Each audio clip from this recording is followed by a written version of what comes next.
오늘 하나님의 말씀 히브리서 8장 11장 8절에서 6절 16절까지 말씀 함께 읽도록 하겠습니다.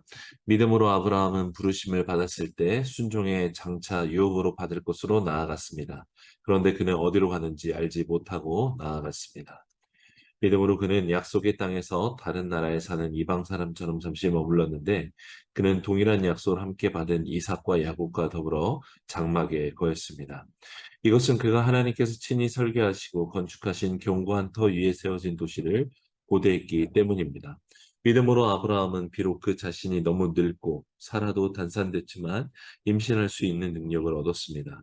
이는 그가 약속하신 분을 신실한 분으로 여기기 때문입니다. 이렇게 해서 죽은 사람이나 다름없는 한 사람에게서 하늘의 수많은 별과 같이 그리고 바닷가에 셀 수 없는 모래와 같이 수많은 자손들이 태어났습니다. 이 모든 사람들은 믿음을 따라 살다가 죽었습니다. 그들은 약속하신 것들을 받지 못했지만 그것들을 멀리서 보고 환영했으며 세상에서는 외국 사람이며 나그네 임을 고백했습니다. 이렇게 말하는 사람들은 자신들이 본향을 찾는 사람들임을 분명히 보여줍니다. 만일 그들이 떠나온 곳을 생각하고 있었다면 돌아갈 기회가 있었을 것입니다. 그러나 그들은 이제 더 나은 곳을 사모하는데 그것은 하늘에 있는 것입니다. 그러므로 하나님께서도 그들의 하나님이라 불리는 것을 부끄러워하지 않으시고 그들을 위해 한 도시를 예비하셨습니다. 아멘.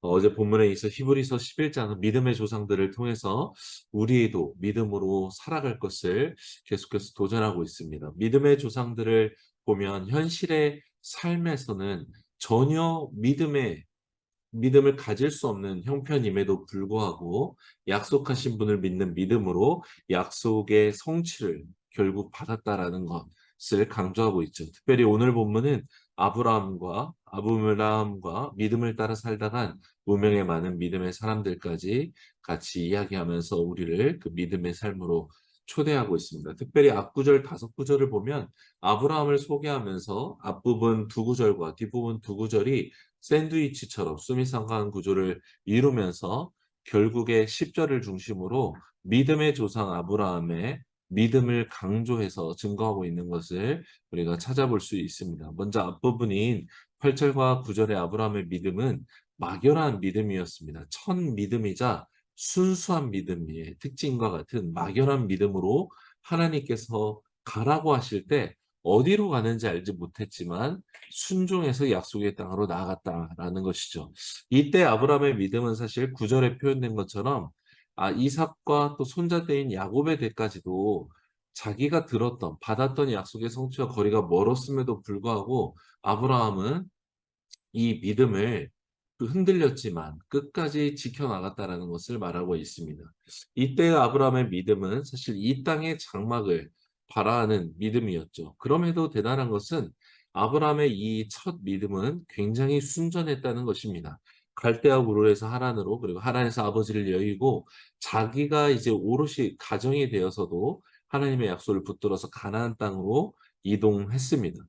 그러나 우리가 아는 대로 이 8, 9절의 아브라함의 믿음은 성숙한 믿음, 또 신실한 믿음이라고 하기에는 너무나 부족했죠. 수많은 자손을 주시겠다라고 약속했던 것과 정반대의 현실 앞에서 이 아브라함은 하나님께 오히려 투정을 부리기도 하고 살기 위해 아내를 팔아먹으려 하기도 하고 그런 여러 가지 부족한 모습들을 드러내기도 했습니다. 그렇게 막연한 믿음을 가졌던 아브라함과 사라는 그 연약함 속에서도 자라났고 끝까지 포기하지 않는 믿음으로 말미암아 성숙한 믿음을 소유하게 되어 갑니다. 11절 말씀인데요. 11절 믿음으로 아브라함은 비록 그 자신이 너무 늙고 살아도 단산됐지만 임신할 수 있는 능력을 얻었습니다. 이는 그가 약속하신 분을 신실한 분으로 여겼기 때문입니다. 라고 말해요. 여러분, 우리말 성경은 이 믿음의 주체가 아브라함인 것처럼 말하지만 사실 문맥 전체와 또 이 원어 자체가 아브라함 자체를 특정하고 있지 않기 때문에 사라가 또 이 구절에 주어에 합당하다는 것을 또 생각해 볼 수 있습니다.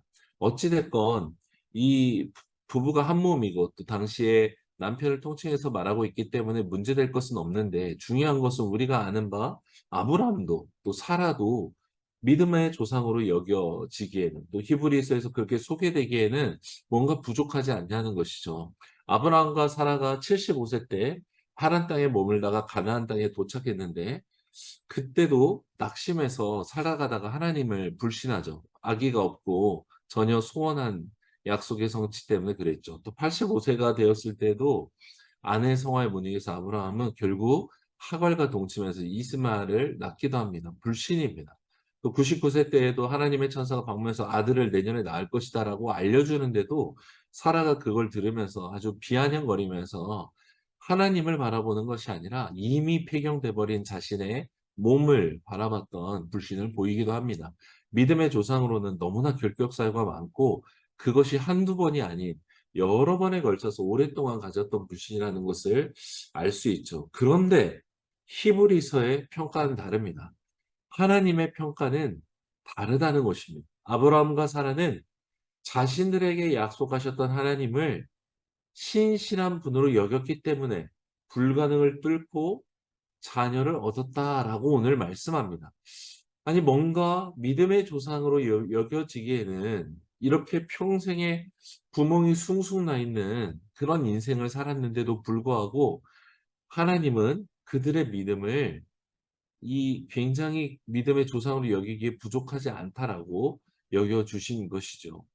우리는 이런 하나님의 평가에 앞에서 위로를 얻게 됩니다. 하나님은 우리에게서 허물을 찾아내고 실수를 찾아내서 제외시켜 버리시기 원하시는 분이 아니라는 것이죠. 하나님은 넘어져도 또 거짓말쟁이의 아내를 팔아넘기는 파렴치한 남편인 것 같은데도 남편을 그런 사람들을 버리지 않는다는 것입니다.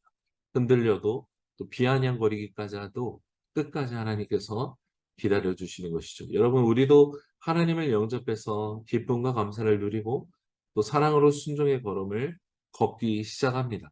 그러나 우리도 아브라함처럼 이 믿음의 여정 가운데 흔들리고 또 휘청거리며 희미해져 버리는 위기를 겪기도 하죠. 심지어 교회를 떠나거나 하나님을 떠나려는 시도도 합니다. 그러나 하나님이 이 믿음의 여정 가운데 불러내신 사람을 절대로 포기하지 않으신다는 것입니다. 믿음을 가진 자에게 기꺼이 신실한 믿음의 대상이 되어주기를 원하시는 분이십니다. 하나님이 우리의 믿음의 시작이시고 끝이 되어주시기를 원하시는 것이죠. 부모의 마음이 자녀의 어떠함에 의해서 절대 바뀌지 않는 것과 마찬가지입니다. 사랑하는 여러분, 아브라함은 흔들렸고 거짓말했고 또 대들기도 합니다. 그러나 아브라함은 믿음을 끝까지 포기하지 않았습니다. 하나님 바라보기를 포기하지 않았고 현실의 답답함과 어려움이 시야를 다 뒤덮을 때에도 하나님 보기를 끝까지 포기하지 않았던 것입니다. 여러분, 믿음은 약속의 증거를 믿는 것이 아니라 약속하신 분을 믿는 것입니다. 우리가 믿는 하나님은 우리를 포기하지 않으시는 분이십니다.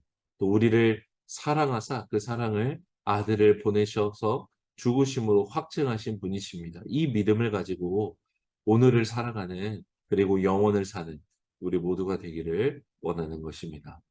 아브라함도 처음 막연한 믿음에서 성숙한 믿음, 또 포기하지 않는 믿음으로 자라났습니다. 그렇게 믿음의 조상이 되었습니다. 그런 아브라함이 가졌던 믿음을 오늘 10절은 이렇게 평가하죠.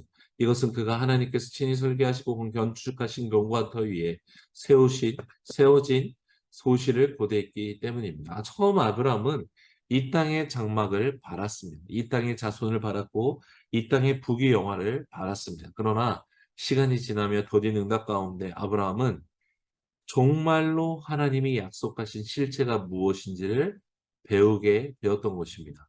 그것은 아브라함을 위한 집과 나라와 땅과 자손이 이 땅의 차원이 아니라 하나님의 모든 창조물을 향한 하나님의 자녀들을 향한 모든 민족을 향한 계획이고 이 땅의 장막에 국한되는 것이 아니라 하늘의 장막에서 영원히 함께 살기 위해 주신 약속이다라는 것을 깨닫게 되었다라는 것입니다. 사랑하는 여러분, 오늘 아브라함의 믿음의 여정을 보며 우리도 끝까지 하나님께 이러한 고백으로 나가기를 원합니다. 제가 주님 흔들리고 의심하고 또 하나님께 대들고 떠나기까지 한다 하더라도 저를 끝까지 포기하지 않으시는 하나님을 찬양합니다. 잠시뿐인 이 땅의 장막을 구함으로 넘어지지 않게 하시고 이미 나를 위해 예배하신 영원한 하늘의 장막을 바라봄으로 끝까지 믿음의 경주를 달려가게 하여 주옵소서. 이 고백으로 주님 앞에 나아가는 우리 모두가 되기를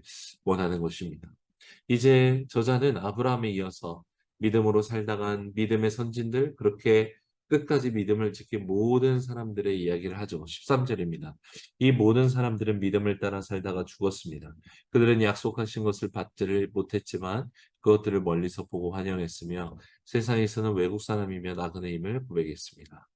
믿음의 사람은 아브라함만 있는 것이 아니죠. 무명하지만 하나님께 유명했던 믿음을 따라 살다간 죽은 모든 사람들이 있습니다. 히브리서 12장 1절은 이들을 허다한 증인들이다라고 말씀하죠. 그런데 이 믿음의 사람들도 약속하신 것들을 받지 못했다라고 말해요. 심지어는 이 땅을 사는 동안 외국인으로 나그네처럼 살았다라고 말해요. 그런데도 믿음을 저버리지 않았다라는 것이죠. 특별히 믿는 사람들이 이 땅을 사는 동안 자신을 외국인이자 나그네라고 여겼습니다. 이방인으로 방랑자로서 이 땅을 살았다는 것인데 여러분 우리가 사는 아부다비는 외국인에 대한 차별이 덜한 것 같지만 사실 외국인으로 산다는 것은 굉장히 불안한 신분으로 사는 것을 의미합니다. 평소에는 잘 드러나지 않지만 문제가 생기면 외국인이 할 수 있는 것은 굉장히 제한됩니다. 여차하면 그냥 추방당하는 신세에 불과합니다. 그때 내 이야기를 말할 사람도 듣고 도와줄 사람도 이 땅에는 사실 없는 것이 바로 외국인의 신세이고 나그네의 신세입니다. 그런데 믿는 자가 스스로 이 땅에 외국인이고 나그네로 산다라고 말씀해요. 어떻게 이게 가능할까요? 이곳에 파견으로 나와 있는 성도들은 아마 너무나 잘 아실 것입니다. 언제라도 돌아갈 곳이 있기 때문에 이 땅에서 당하는 억울한 일, 어려운 일, 또 이 땅의 어떤 것들에 자기의 모든 것을 걸지 않습니다. 불편하고 어려운 일을 당해도 거기에 마음을 쓰기보다 돌아갈 곳에 대한 것을 오히려 준비하고 소중한 것에 우선순위를 줄 수 있는 것이죠. 여러분, 우리가 여행을 가면 너무나 좋습니다. 아름답고 또 경이롭고 맛있고 또 멋있고. 그러나 아무리 좋은 여행도 시간이 길어지게 되면 한 가지만을 생각하게 되죠. 집에 가고 싶다. 마찬가지입니다. 우리의 집, 우리의 하나님 아버지가 계시는 곳, 나를 위해 죽으신 예수님이 계시는 그곳에 돌아가는 것이 사실 우리의 가장 큰 소망입니다. 그런데 우리가 이 땅을 사는 동안에 이 땅의 삶의 기쁨과 이 땅의 삶이 마치 영원한 것처럼 살아갈 때가 있다라는 것이죠. 그러나 참된 믿음의 사람의 삶은 이 땅이 아니라 영원한 곳을 바라보므로 이 땅을 오히려 외국인처럼 나그네처럼 살아간다라는 것입니다. 시간을 그래서 다르게 사용하고 돈을 다르게 사용하는 것이죠. 남들은 모으고 넓히는데 힘을 쏟지만 믿음의 사람들은 잠시 살 곳에서 그렇게 살지 않는 것입니다. 하늘의 집이 있기에 그 집을 예비하신 하나님이 기뻐하시는 인생을 이 땅에서 살기 원하는 것이죠. 사랑하는 성도 여러분, 16절에 하나님께서는 믿는 사람들을 향해 그들의 하나님이라 불리는 것을 부끄러워하지 않으셨다라고 말씀합니다. 하나님은 믿음으로 사는 나를 부끄러워하지 않으십니다. 믿음이 좋을 때나 나쁠 때라고 여길 때나 하나님은 믿음의 나를 부끄러워하지 않으십니다. 하나님은 우리를 우리의 믿음의 삶을 또 자랑하기를 원하시는 분이세요. 무슨 말이냐면 그들의 하나님 되기를 부끄러워하지 않으셨다는 것은 사람들이 세상 사람들이 저 예수쟁이를 보라고 하면서 조롱하고 그렇게 했는데도 믿음을 포기하지 않을 때 하나님이 기뻐하신다는 거예요. 또 주일이고 평일이고 하나님을 위해 시간을 쏟고 돈을 쏟는 것을 향해서 비아냥거리고 사람들이 무시할 때 하나님의 이름 때문에 그렇게 수모를 당하는 그 믿음을 하나님은 기뻐하신다는 것을 의미합니다. 노아처럼 현실에 어떠한 하나님의 약속의 증거들이 보이지 않을 때 나무를 패고 산 위에 방주를 짓는 그런 미친 사람의 인생을 살아갈 때 하나님은 노아의 하나님 되기를 전혀 부끄러워하지 않으셨다라는 것입니다.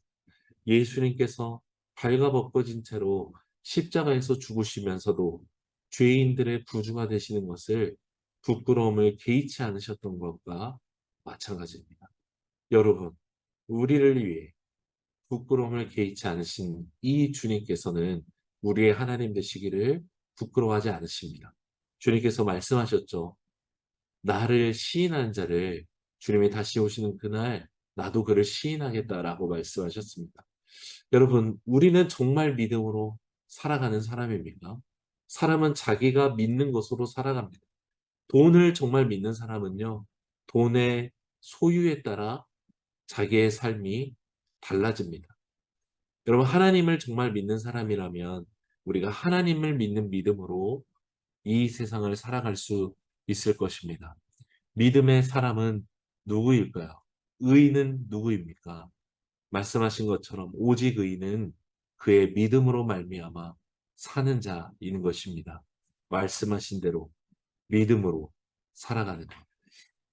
오늘 믿음의 선진들과 같이 약속의 증거로 믿는 믿음이 아니라 약속하신 분을 믿는 믿음으로 살아가는 우리 모두가 되기를 원합니다. 그렇게 각자에게 주어진 경주를 달려가며 약속하신 분을 향해 나아가는 우리 모두가 되기를 간절히 기도합니다. 그리고 그 길 끝에서 우리의 진정한 본향이자 우리를 두 손 벌려 환영하시는 아버지 집에 들어가 영원한 기쁨을 누리기를 소망하는 우리 모두가 되기를 간절히 기도합니다.